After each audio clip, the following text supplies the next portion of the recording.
नमस्कार दोस्तों, OCN network में आपका स्वागत है। मैं हूं ओमकार चौधरी। मैं इसे वैसा प्रेशर तो नहीं कहूंगा जैसा उड़ी की घटना के बाद भारत सरकार पर था या पुलवामा की घटना के बाद था या ऑपरेशन सिंदूर जिन स्थितियों परिस्थितियों में करना पड़ा वैसा प्रेशर था, लेकिन उससे कम भी नहीं है।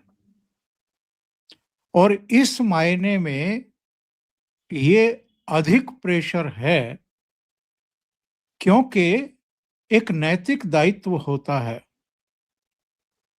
बांग्लादेश में जिस तरीके की घटनाएं घट रही हैं और लगातार घट रही हैं, और विशेषकर जब से मोहम्मद यूनुस ने वहां के कार्यकारी प्रमुख सलाहकार की भूमिका पकड़ी है, तब से हिंदुओं के खिलाफ जिस तरह की हिंसा हो रही है, अब उसका प्रतिकार देखने को मिल रहा है। उसकी नाराजगी, उसका गुस्सा भारत की सड़कों पर भी देखने को मिल रहा है।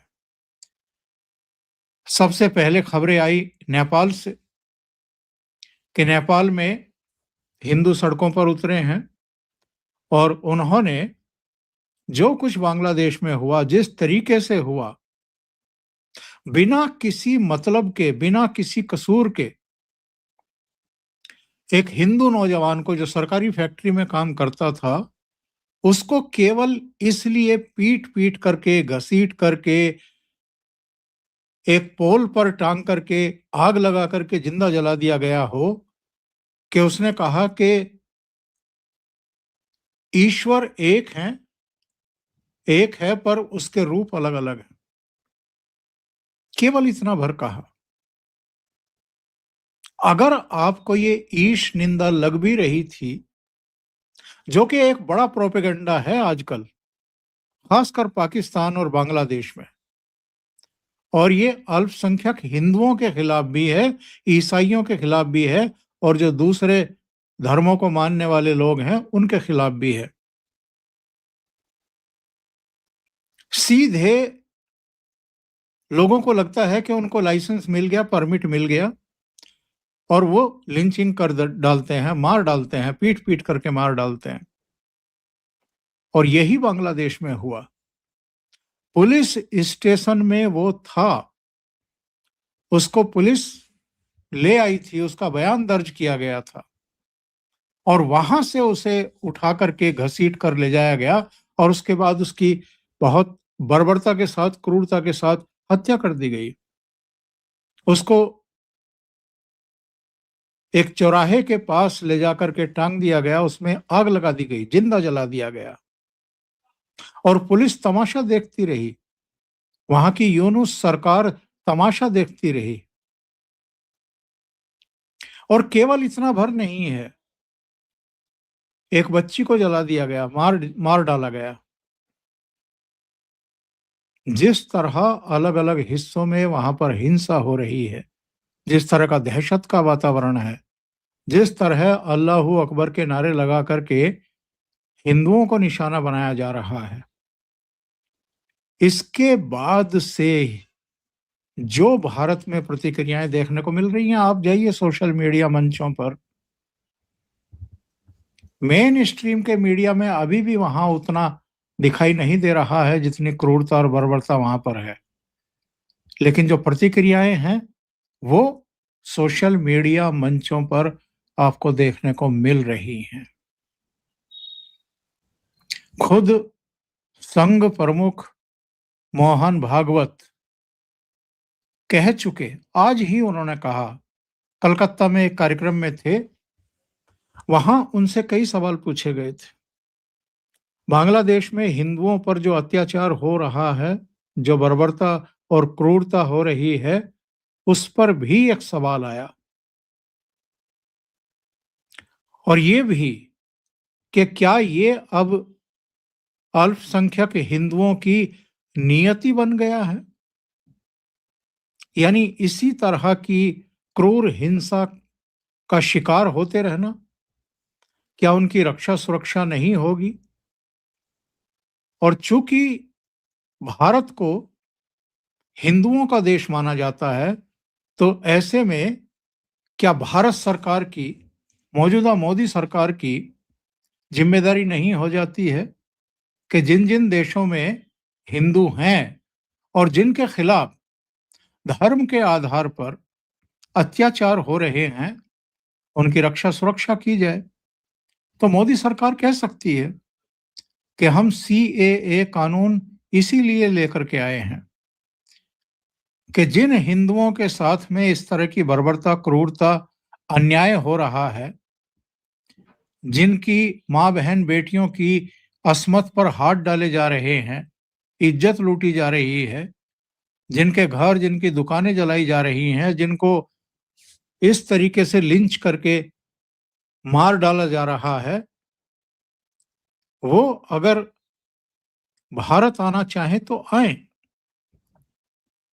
अर्णब गोस्वामी का एक वीडियो इधर वायरल हो रहा है, जिसमें वो कह रहे हैं कि बांग्लादेश की बॉर्डर खोल देने चाहिए मोदी सरकार को और ये आह्वान करना चाहिए कि हिंदू इधर आ जाएं। हम अगर 85% थे, तो हम 85% फिर से होने को तैयार हैं। हम उनका स्वागत करने को तैयार हैं। लेकिन ये फैसला तो लेना पड़ेगा अल्टीमेटली। आपने देखा है कि सीएए के खिलाफ भी किस तरह का प्रोपेगेंडा, किस तरह का बवाल और दंगे फसाद कराने की कोशिश की गई थी भारत में। कौन लोग थे? कौन थे जो इन देशों में बर्बरता और क्रूरता का शिकार हो रहे हिंदुओं को वापस भारत आने से रोकना चाहते थे? इनको पहचान करके इनको सबक सिखाए जाने की जरूरत है। तो मैं जिक्र कर रहा था मोहन भागवत का, जो कलकत्ता में थे रविवार को। संघ के 100 साल हुए हैं। उस सिलसिले में वो भारत के अलग-अलग हिस्सों में जाकर के संवाद के कार्यक्रम कर रहे हैं। उनके पास बहुत सारे सवाल आए थे। बांग्लादेश की हिंसा पर भी सवाल आए थे। भारत सरकार को क्या करना चाहिए, ये भी प्रश्न पूछा गया था। तो मोहन भागवत ने क्या कहा है, वो मैंने सुना है और आप भी उसको सुनिए। मोहन भागवत ने तो साफ तौर पर कह दिया है कि हमें कार्रवाई करनी चाहिए, हमें एक्शन करना चाहिए। लेकिन किन शब्दों में उन्होंने कहा है, वो जरा सुन लीजिए। चाहिए और जो गलत परिस्थिति है उसको बदलने के लिए सबने मिलकर काम करना चाहिए। सामाजिक दृष्टि से देखने वाला मैं इसका उत्तर ऐसे ही दूंगा, हिंदुओं की दुर्दशा कब समाप्त होगी?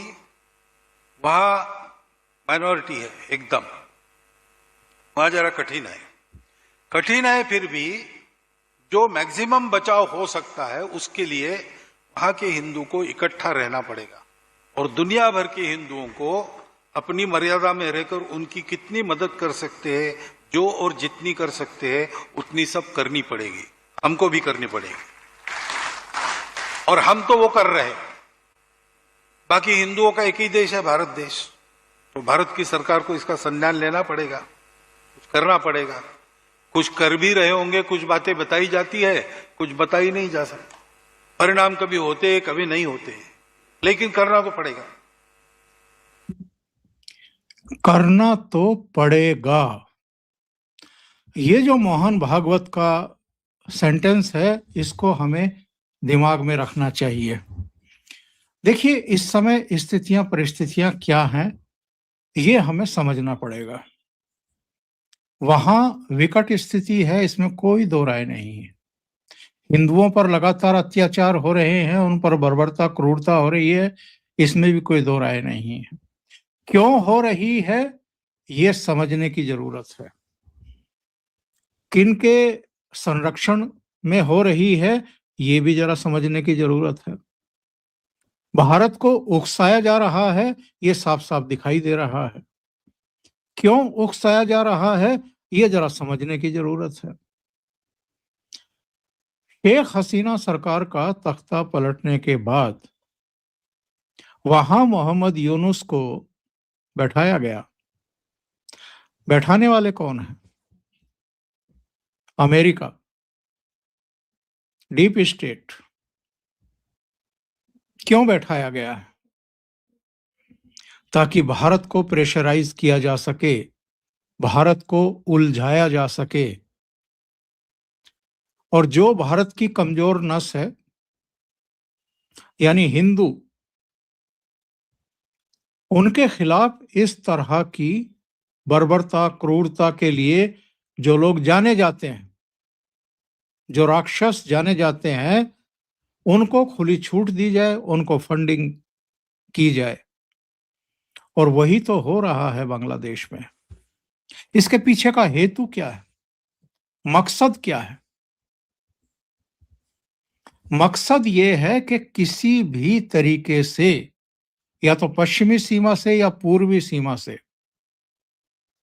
ऐसे हालात पैदा कर दिए जाएं कि ये जो भारत की प्रोग्रेस है, इस समय 8% से ज्यादा जीडीपी हमारा ग्रोथ कर रहा है, और हम विश्व में इस समय 4th लार्जेस्ट इकोनॉमी हो चुके हैं। हम हर क्षेत्र में आत्मनिर्भरता की तरफ बढ़ रहे हैं। अब नहीं तो 5 साल बाद, 5 साल बाद नहीं तो 10 साल बाद, 15 साल बाद, अगर हम आत्मनिर्भर हो गए हर क्षेत्र में, तो दुनिया की जो ताकतें हमें केवल बड़े बाजार के रूप में देखती हैं और अपने उत्पादों को यहां खपा करके ऐश करना चाहती हैं, उनकी तो बैठे बैठाए दुकान बंद हो जाएंगी।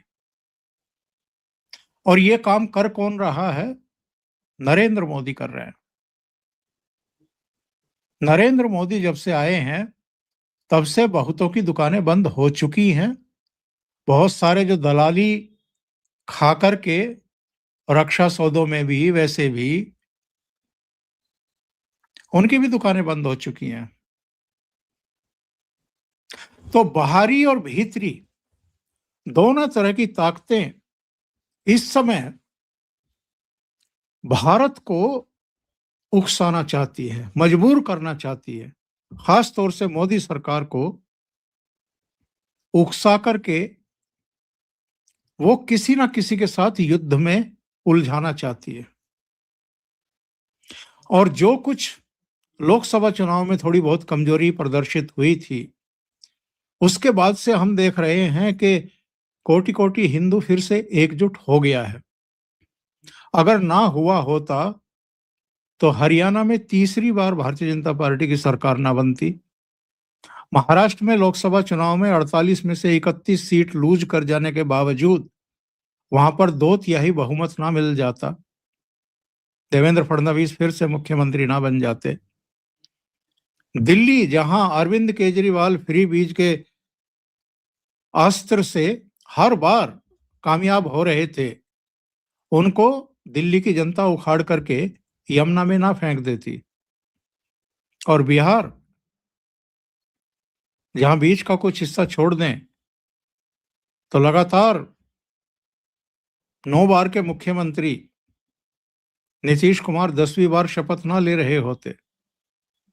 और जहां संघ प्रमुख मोहन भागवत इस समय हैं, कलकत्ता में जहां इस कार्यक्रम में भाग ले रहे थे, वहां भी ममता बनर्जी और उनके सहयोगी इतने घबराए हुए दिखाई ना देते, क्योंकि हिंदू एकजुट हो रहा है। और आज कलकत्ता के इस कार्यक्रम में, संवाद कार्यक्रम में, मोहन भागवत ने ये भी कह दिया इशारों इशारों में कि यहां भी अगर हिंदू पूरी तरह एकजुट हो गया तो यहां भी परिवर्तन हो सकता है। सुन लीजिए क्या क्या कहा उन्होंने। हम लोगों को संगठित होके समाज के नाते पक्का खड़ा रहना पड़ेगा। एक संघ हिंदू समाज अगर खड़ा होता है तो बंगाल में परिस्थिति बदलने के लिए कोई समय लगेगा नहीं।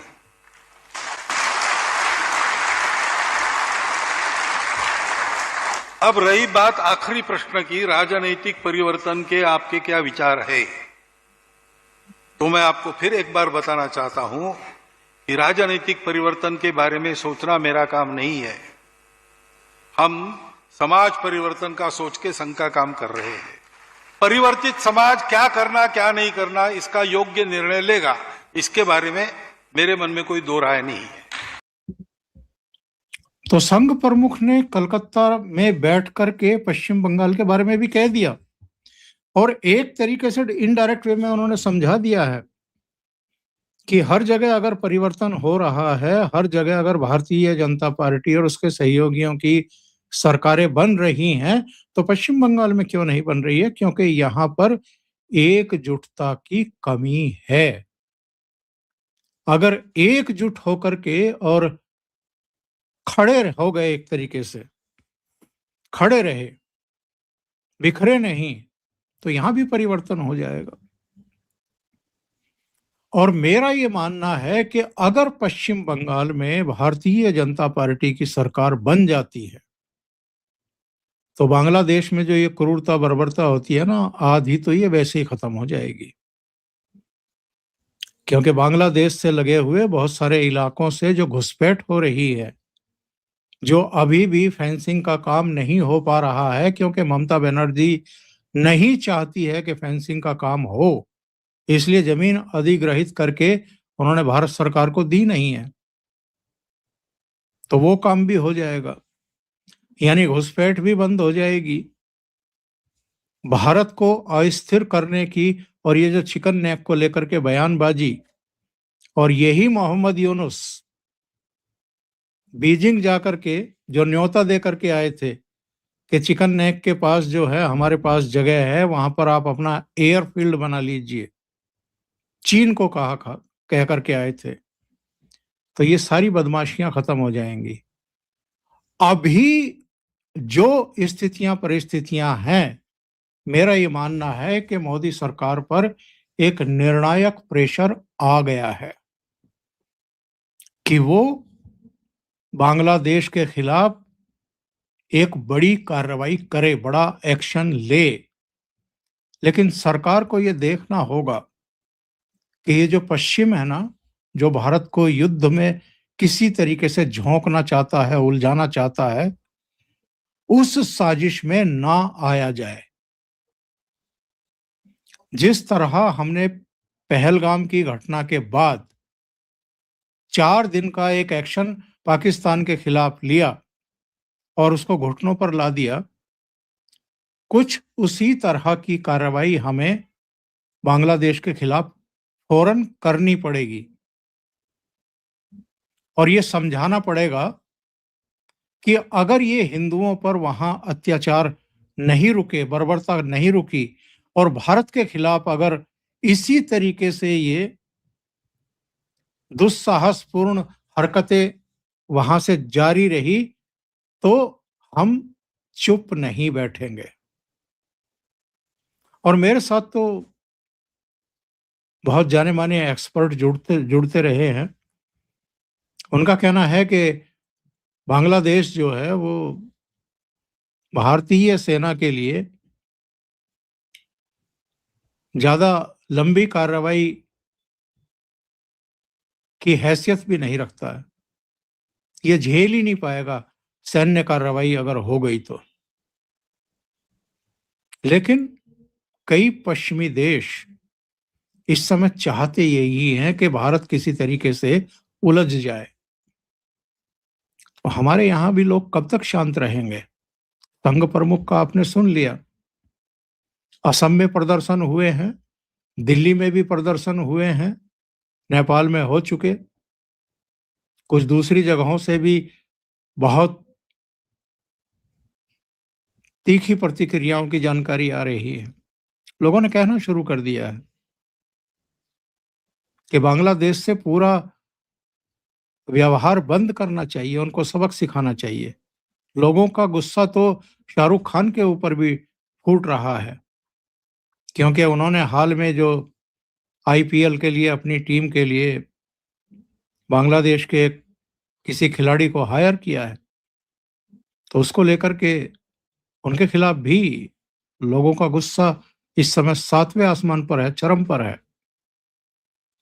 तो हम तो ये देखते हैं कि जब भी इस तरह की चुनौतियां, इस तरह की समस्याएं सामने आई हैं, प्रधानमंत्री नरेंद्र मोदी ने देश को निराश नहीं किया है।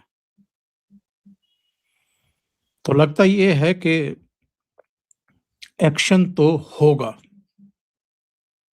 और ये कब होगा? फरवरी से पहले होगा, क्योंकि फरवरी में वहां चुनाव हैं, जिसको ये मोहम्मद यूनुस और कुछ ताकतें टलवाना चाहती हैं किसी तरीके से। भारत ने कोई एक्शन लिया, बड़ा एक्शन अगर ले लिया, तो ये बहाना बना सकते हैं और उसे बहाना बना करके ये चुनाव टाल सकते हैं। भारत सरकार इंतजार कर रही है कि वहां एक चुनी हुई सरकार आ जाए। उसके बाद हमें जो करना है चिकन नेक को लेकर के या दूसरे जितने भी मसले सेटल करने हैं, वो हम करें। क्योंकि अभी कुछ ऐसा किया कि ये चीजें लंबी खिंच गई, तो ये तुरंत चुनाव स्थगित कर देगा और ये फिर कुंडली मार करके बैठ जाएगा। इसलिए ये भारत के धैर्य की भी, सूझबूझ की भी एक परीक्षा का समय है। अभी के लिए इतना ही। बहुत बहुत धन्यवाद। अगर आपको ये चैनल और इसके कंटेंट पसंद आ रहे हैं तो लाइक करें, कमेंट करें, वीडियो को शेयर भी करें। अभी तक अगर आपने ये चैनल सब्सक्राइब नहीं किया है तो सब्सक्राइब कर लें, साथ में लगे बेल आइकॉन को दबा दें ताकि आगे आने वाले वीडियो और उनके नोटिफिकेशन आप तक पहुंचते रहें। बहुत बहुत धन्यवाद। नमस्कार।